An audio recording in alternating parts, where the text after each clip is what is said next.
You have a problem with trust? Do you have a problem with trust? Praise this is your man Raleigh Hall, and you're watching Black Brilliance. I want to share with our viewing audience what we mean about trust and how it can empower our community as one.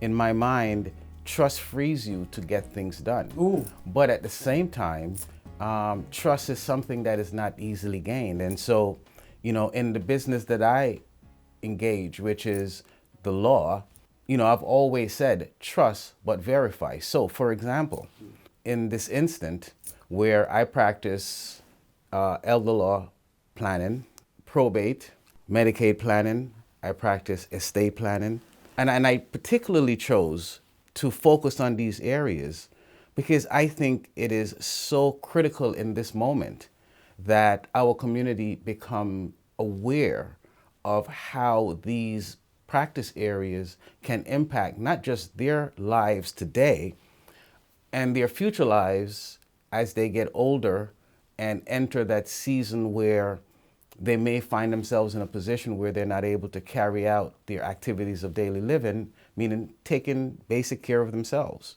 Today we have a guest, a man that's a king of our community, nothing less than God's best.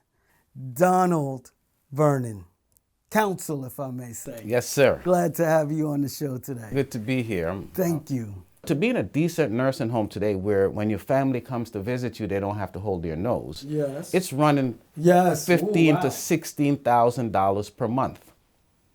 So if you don't have a plan and you have to pay that out of pocket, you can be broken down financially in no time. All that power, all that wealth that you have accumulation of your power.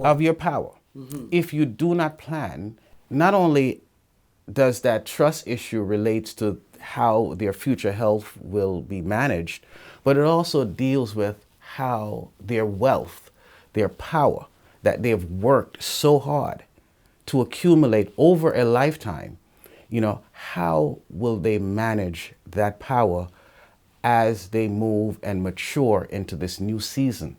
We know that with modern technology that we're up to live longer. And so we have to start planning now in terms of how are we going to support and care for ourselves when we get to 75, 80, 85, and we're no longer able to, let's say, go to the supermarket, cook our own meals.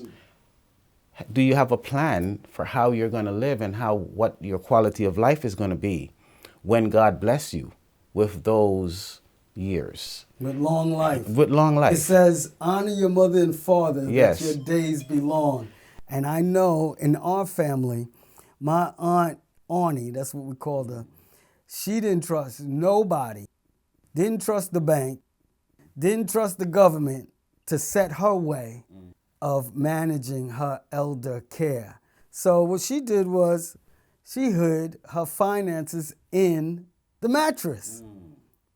Can we afford to do that anymore? We have to be more mindful of the fact that there are a set of laws that actually allows you to protect that wealth. And so where there was this lack of trust in the past, whether it be lack of trust as it relates to who do I trust to take care of me when I'm older? Who do I trust my resources with? Because for someone to take care of you, they got to have access to the resources to take care of you. Yes. And the question becomes, is there anybody in my life that I can trust? Okay, I want to share with those viewing at this moment.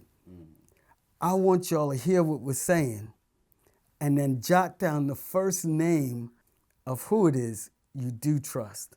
Legally now. Legally, and that's the thing, because we started off the conversation by saying how grandma back in the day would put, the money. Savings in her mattress. In her mattress, right? And it's because they weren't used to having wealth. They didn't know how to manage wealth, and they didn't trust the system. Those conversations were not something that we had reference of. Well, they weren't in our because we never had wealth to have a conversation around, and for that reason, we don't even talk about money. Right. We don't talk about how to make it. We don't talk about once we get it, how to protect it. We don't talk about once you have it, how to transfer it to the next generation. And so there is a time and a place for that conversation, and I think we're starting that conversation now. There should be no shame in talking about how do you protect the wealth you have created over a lifetime. We should not be ashamed to have that conversation. People work extremely hard, overtime, 2 jobs, sacrifices, especially the generation, the baby boomers and those that came before them.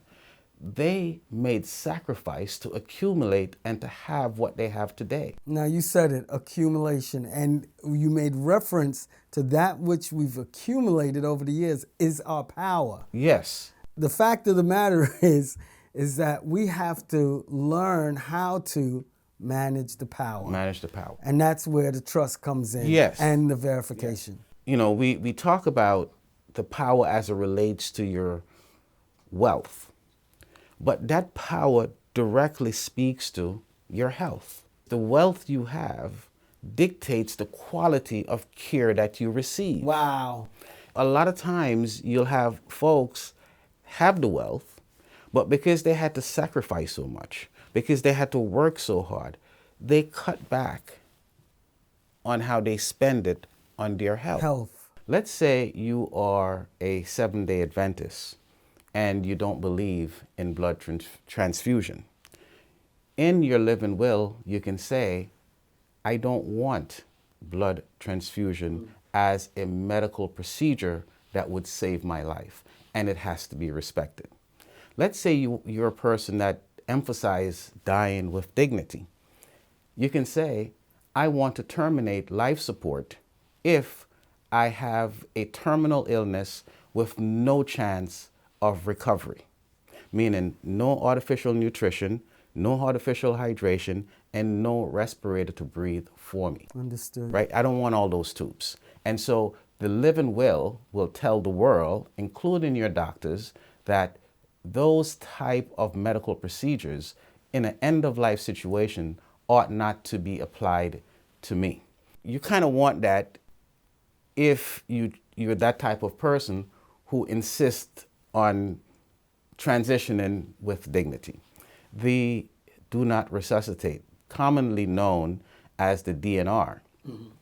Now, the DNR only applies where a person stopped breathing or their heart stopped beating. And when you have the DNR in place, and also that's an end-of-life situation. You may be 90 years old, 85 years old. You don't want any invasive, or you don't want to be kept alive because, again, it's your preference, and you may have a condition that have you in pain and on and on and on. But with the DNR, though, it only applies where you stop breathing and where your heart stopped beating. And what the DNR does, it prevents the use of CPR to restore that person's breathing or their heartbeat. People will need to make a decision whether they want those, and I would encourage them to at least pick the healthcare proxy, because you don't want strangers making decisions that could dictate the quality of your life going forward. You want people who know you and respect you to make those decisions. We also need a power of attorney.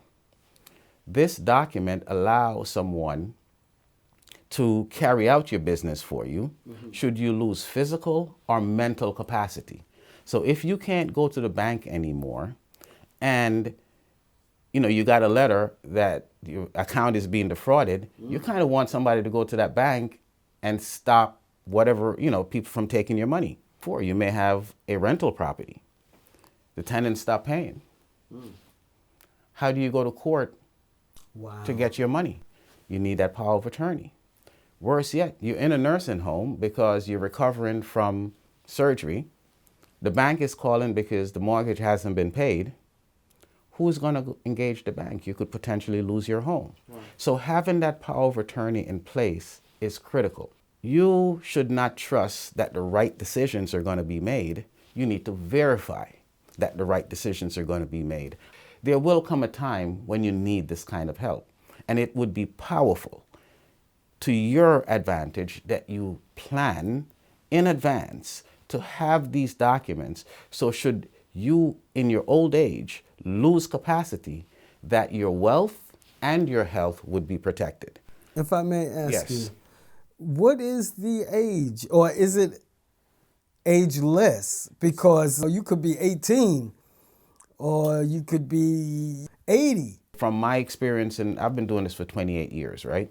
I would strongly recommend that once you're over 50, 55, you need to start planning, because one of the things that I notice is that the older you get, because of this same trust issue, is the more difficult it becomes for you to make decisions.